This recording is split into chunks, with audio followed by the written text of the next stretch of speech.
This bulletin proudly brought to you in association with Alex Campbell's Menswear.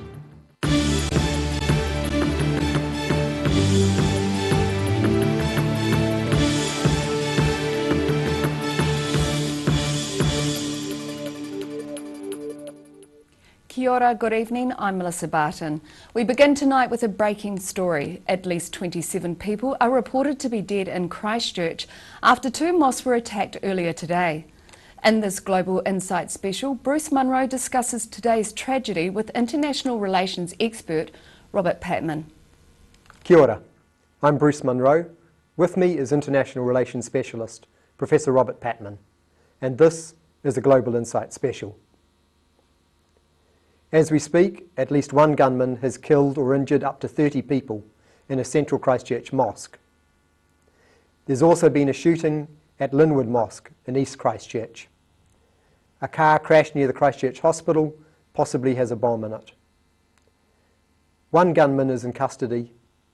It's believed at least one more gunman might still be on the loose. There are suggestions that one of the gunmen is an Australian with Dunedin connections.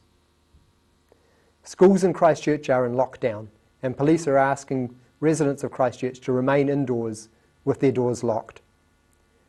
Prime Minister Jacinda Ardern has described this as one of the darkest days in New Zealand's history, and she's described it as an unprecedented act of violence. Robert, thanks for coming in at short notice. You're welcome. This sort of thing happens in France or the United Kingdom, not here. How are we to understand it? Well, to this point, it hasn't happened here, and this is a dreadful, shocking act of terrorism, which many of us wouldn't expect to happen here. But I think it is a stark reminder that the world is interconnected, and that we're not immune from this trend of terrorism, violence that we've seen elsewhere in the world. Are there known groups in New Zealand who are capable of this? It's very difficult to say precisely. We know, the intelligence people in this country know that 5 to 10 New Zealanders participated in the Syrian civil war for ISIS, a terrorist organisation, a transnational terrorist organisation. But it's very difficult because the events are literally unfolding to not say more than that. All we can say is that people associated with this country, in fact citizens of this country, have been known to associate with terrorist causes. And are such groups likely to have any connections with overseas groups?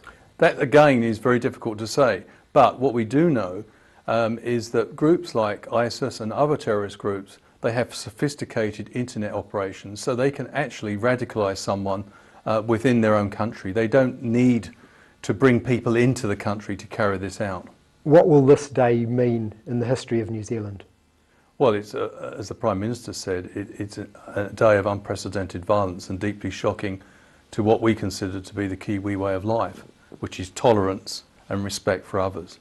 What we mustn't do is overreact, and we must make sure that we go about this in a very business-like way. New Zealand is a member of the Five Eyes, and that should stand us in good stead in the days ahead about finding out the sort of detailed questions that you were asking about who was involved. Was it international? From what we can see at the moment, it looks like it was carefully orchestrated. Thanks, Robert. Thank you. And thank you for watching. Kia kaha, New Zealand.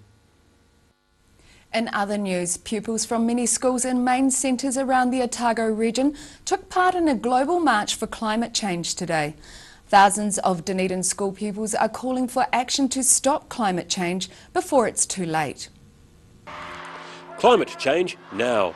Just one of the chants from more than 1,000 protesters as they marched down Dunedin's George Street as part of the Strike for Climate Change event. The protesters escorted by police as the crowd made its way to the destination of the Octagon. Thousands of Kiwi pupils sopping pens for placards today, marching the streets for environmental action.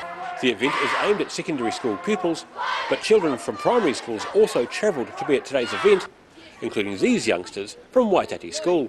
Pollution is something bad that humans cause, and if we can put it down, it should help these animals survive. In 12 years, if we do not reduce our carbon output by at least 50%, we'll have irreversible damage done to our planet. And my children are quite scared about the future, in particular ability to swim in the ocean, they're concerned about animals, they're concerned about climate change. Protests took place around Aotearoa, with events planned across the globe. Pupils from intermediate schools also joining their counterparts. Start acting now, because if we act now, then we'll have a future. I'm Coco and I'm here because climate change is a really bad issue that needs to be stopped. Today's protest also piqued the interest of tourists, including Larry Blake, a retired chemical engineer for a major oil company in Texas. He says it's great to see younger people out taking environmental action. Is that I've done that somewhat at the expense of others. And so what I've had to do, and that we donate back to the university and try to do things to get other people to be engineers, to find other ways that we can have energy. The Strike for Climate Change global movement began last year when 16-year-old Greta Thunberg walked out of class to raise the issue of climate change. That issue replicated by thousands across New Zealand today. In Dunedin, the South Today. 2 men have been arrested and charged over an incident which has left a Queenstown chef in a coma in Dunedin Hospital. The victim, a Sri Lankan man, worked as a chef at Lone Star Queenstown until about a year and a half ago. His former employer says the man's wife is pregnant and the situation is extremely sad.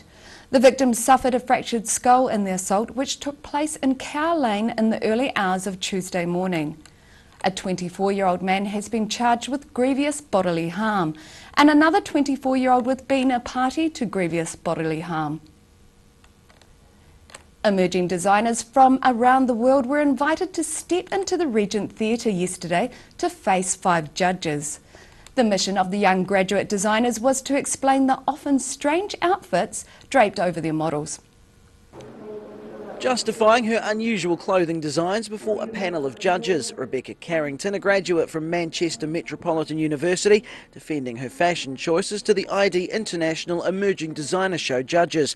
Former Dunedin-based designer Tanya Carlson says this year's creations seem to reflect the personal issues of each designer. The last few years we've seen lots about trends, gender, fluidity, binary, etc. This year it's very inward looking and they're very nostalgic about their childhoods in terms of reference, immigration, migration, troubles at home. They're very inward looking. Carlson says many of the designs on offer use unique blends of colours and fabrics. I think one of the things that has really impressed all of us is the really unusual sense of colour that lots of them are using. Quite unexpected, fresh colour palettes, interesting juxtapositions of different fabrics and beautifully made clothing. And of course, no fashion show's complete without some weird items of clothing you probably wouldn't see every day. There's always going to be an element of outrageousness in young design. I think they're going to see a vast majority of brilliant young talent. An awards ceremony for the winning international emerging designers is set to be part of this year's ID Dunedin show at the Regent Theatre tonight and again tomorrow. In Dunedin, the South Today. Still to come on the South Today, we meet a man who used to be Doctor Who's sidekick and first filmed Steve Irwin.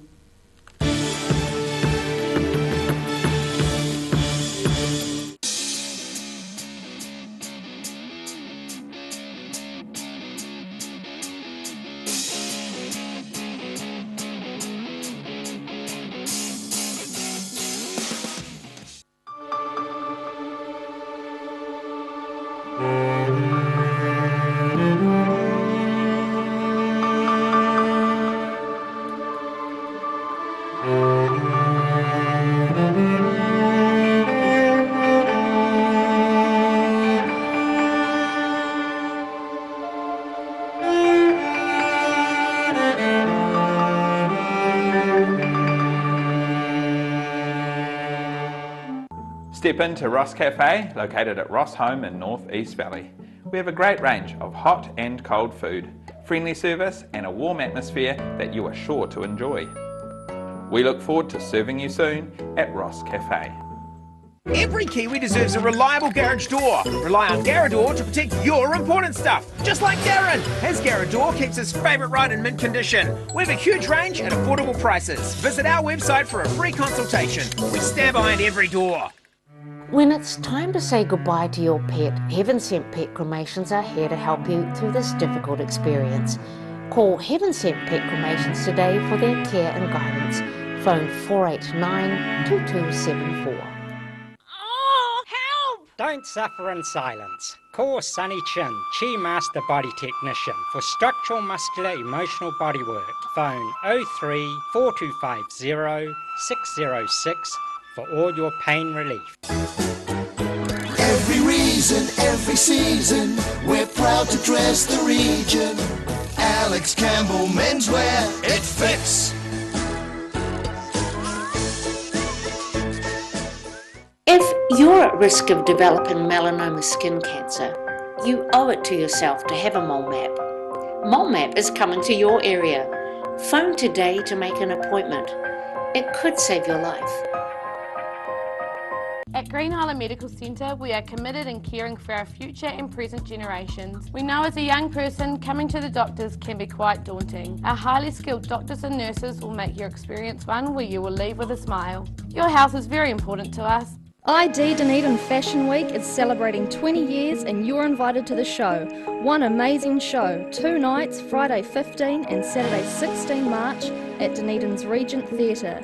The show features ID International Emerging Designer Awards and a runway show from 16 of New Zealand's leading established designers. Tickets are available from Ticket Direct. Grab a group of friends and book today. All the details, www.idfashion.co.nz.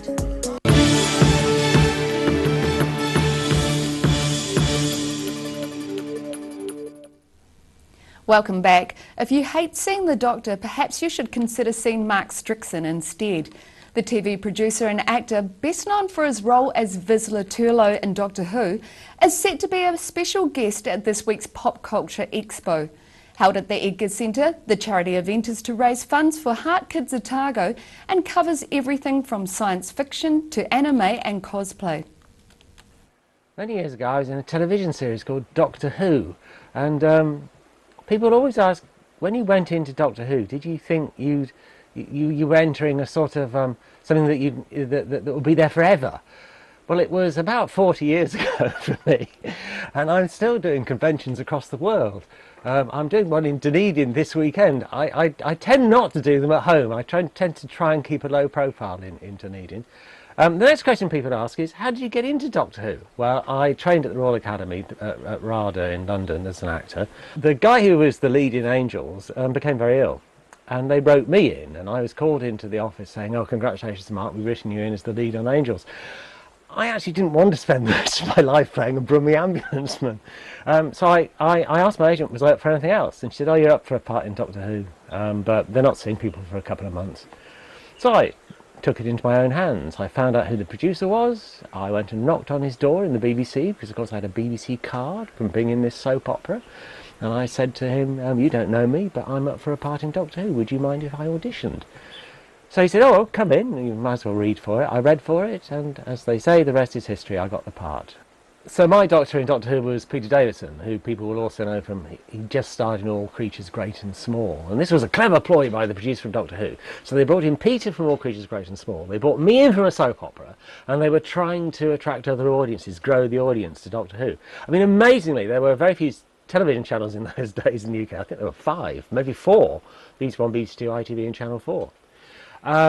And we were on weekday nights at 7:30, talk about prime time. So we were getting 12 to 13 million viewers.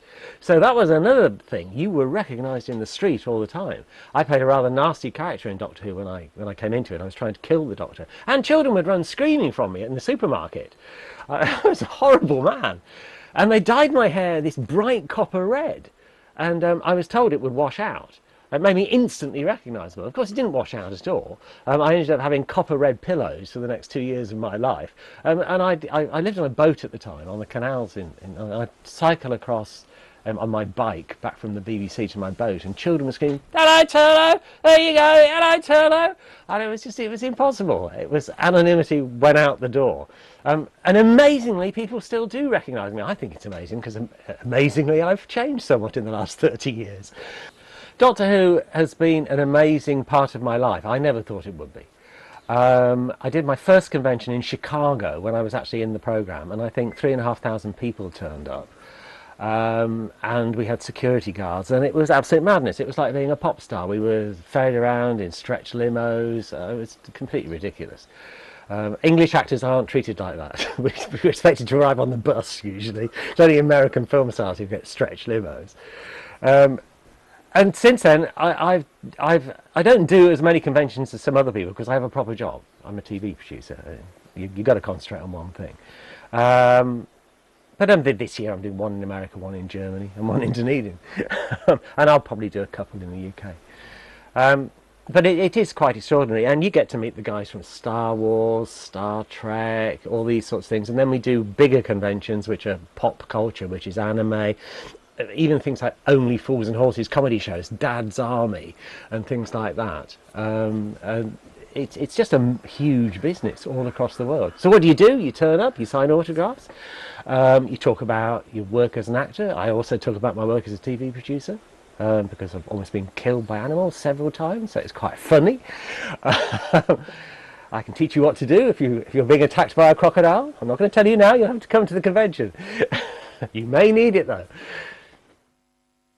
After the break on the South Today, we look at the Highlanders ahead of this weekend's clash with the Crusaders, and we check out the weekend's weather, so stay with us.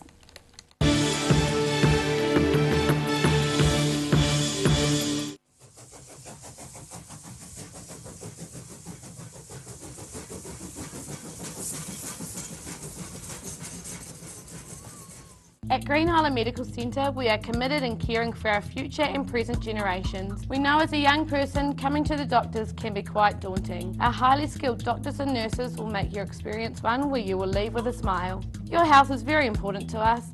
Dunedin Beds R Us are having a stock clearance sale during the month of February, up to 50% off New Zealand-made Sleepyhead beds. Come see Ricky and the team at 505 Princess Street, next to Armstrong Prestige. Plenty of parking. Most of us have spots on our skin. That's quite normal. Finding skin cancer as early as possible is key to successful treatment. Book in for a free check of 1 to 2 moles or a comprehensive full body check with the Mole Doctor in Waverley. If you're at risk of developing melanoma skin cancer, you owe it to yourself to have a mole map. Mole Map is coming to your area. Phone today to make an appointment. It could save your life.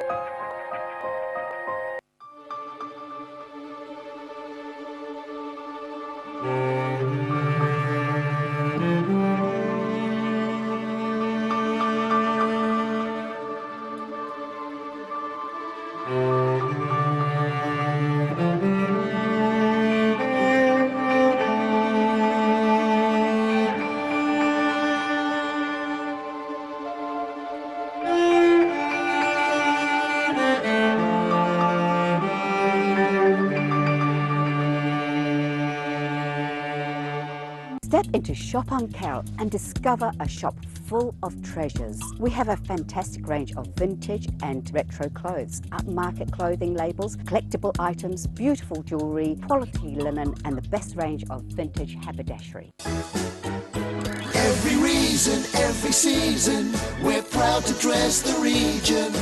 Alex Campbell Menswear, it fits.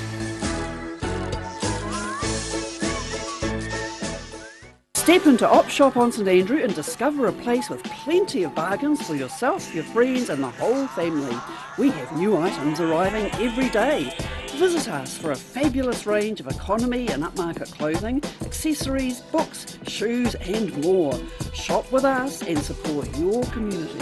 ID Dunedin Fashion Week is celebrating 20 years and you're invited to the show. One amazing show, 2 nights, Friday 15 and Saturday 16 March at Dunedin's Regent Theatre. The show features ID International Emerging Designer Awards and a runway show from 16 of New Zealand's leading established designers. Tickets are available from Ticket Direct. Grab a group of friends and book today. All the details, www.idfashion.co.nz.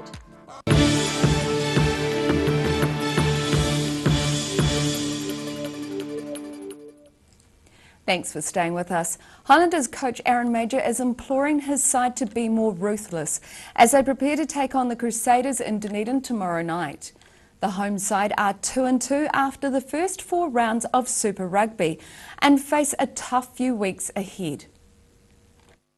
They're only 4 rounds into the Super Rugby season, but already the Highlanders are facing a brutal stretch of matches against their fellow New Zealand franchises.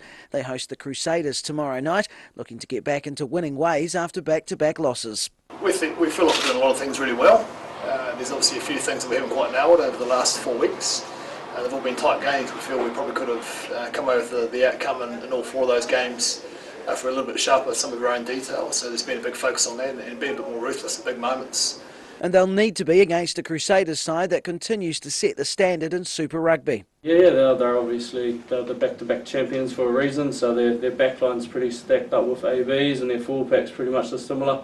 But it's a big challenge for us, but we love playing them. It's the big Southern Derby and being back home. After that, they face the Blues in Auckland before a bye and then further games against the Hurricanes, Crusaders and Blues. 6 New Zealand derbies in 7 weeks. I was pretty happy there's a bye in between them, to be fair. It's a tough old stretch, but if you look at it from a positive perspective, it's an opportunity as well. An opportunity that will be made a lot sweeter with a win against the Crusaders tomorrow in Dunedin, the South today. The Winter Garden reopened this morning at Dunedin Botanic Gardens. The 110-year-old glasshouse was closed for several months while it underwent a major makeover. Ready to welcome guests again.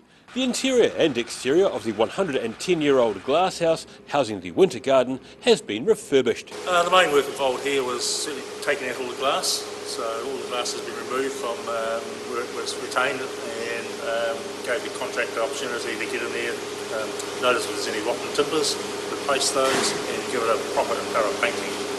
Alan Matchett says the heating and ventilation system has also been upgraded and staff took the opportunity to rearrange the 700 plants and displays. We sort of changed emphasis slightly in the central house here with palms and more cycads, so we had a limited range there before. Matchett says workers spent yesterday cleaning up and making sure the glasshouse is spick and span inside and out. In Dunedin, the South Today. And now updating tonight's top story on the South Today. Up to 30 people are dead following attacks on 2 Christchurch mosques. Dunedin police have searched addresses in the city after it was thought Dunedin's Al Huda Mosque was the original target. Armed Defenders personnel police have 4 people in custody. Canterbury University is in lockdown. Horrifically, one of the alleged shooters live-streamed his acts to social media.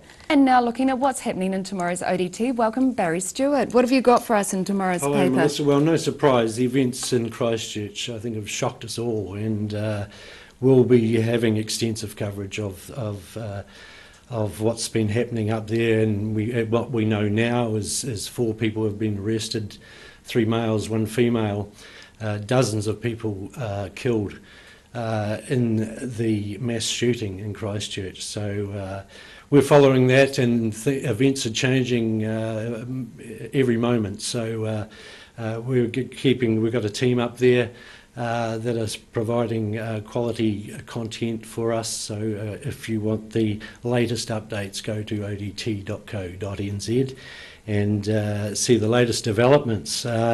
So this horrific event will no doubt dominate our coverage in the paper tomorrow. There are other events happening around the city that will be over. The ID Fashion Show tonight, for one, is a big occasion for the city. We'll be covering that, and of course this afternoon the student climate change protest was another significant event. So we're over that, but sadly a lot of our focus is on the events in Christchurch. Yeah, it's something that we just didn't expect to see in New Zealand. The whole event is just like something out of a movie that you don't ever expect to see. Well, no, exactly. You know, we hear about it, read about it, never expect it will happen in our backyard, but there you go. And we've got some expert analysis on that and some opinion as to how we deal with that in the future. Yeah, lovely. Thanks. You can catch all of that in tomorrow's ODT. And now it's time for a look at tomorrow's weather. Tonight's weather proudly brought to you by MoleMap. Beginning with the situation, an anticyclone will stay close to southern New Zealand this weekend, bringing mostly fine weather to the region, although often cloudy on the eastern coast.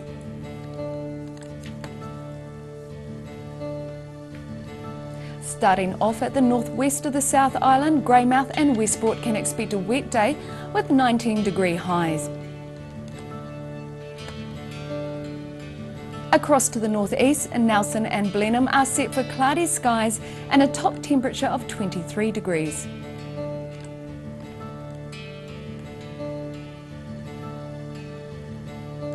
In Canterbury, you can expect a wet day with 19 degrees for Kaikoura, and Christchurch is also wet and heads towards a high of 17 degrees, while Ashburton is due for rain and a high of 16.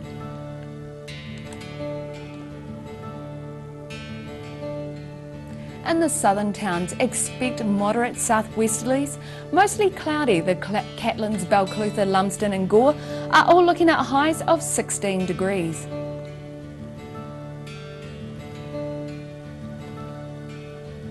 Heading westwards to the Central Lakes, Wanaka, you are looking at light winds and showers with a high of 16, while Queenstown, Alexandra and Te Anau can all expect cloud with a high of 16 degrees.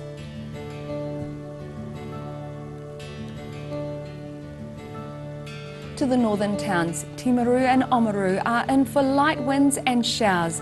Timaru heads for 17 and Oamaru should reach 18. Tuazu and Marama, you can expect a high of 16 with light winds and showers.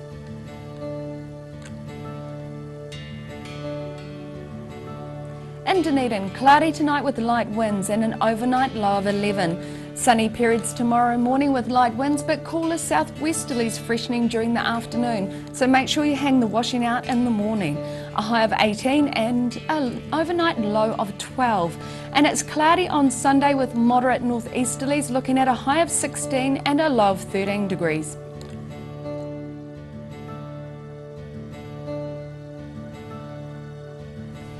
In Invercargill, some cloud tonight with southwesterlies with an overnight low of 8. Becoming fine and sunny tomorrow morning with cool southwesterlies gradually dying out, so you can get the lawns mowed perhaps this weekend. Aiming for a high of 15 and a low of 8. Mostly fine and sunny on Sunday with light winds, looking at a high of 17 degrees and a low of 7.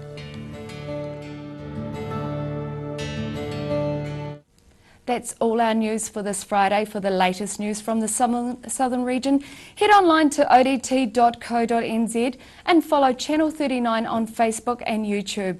From all of us here at Channel 39, our thoughts and prayers are with you, Christchurch. Good night.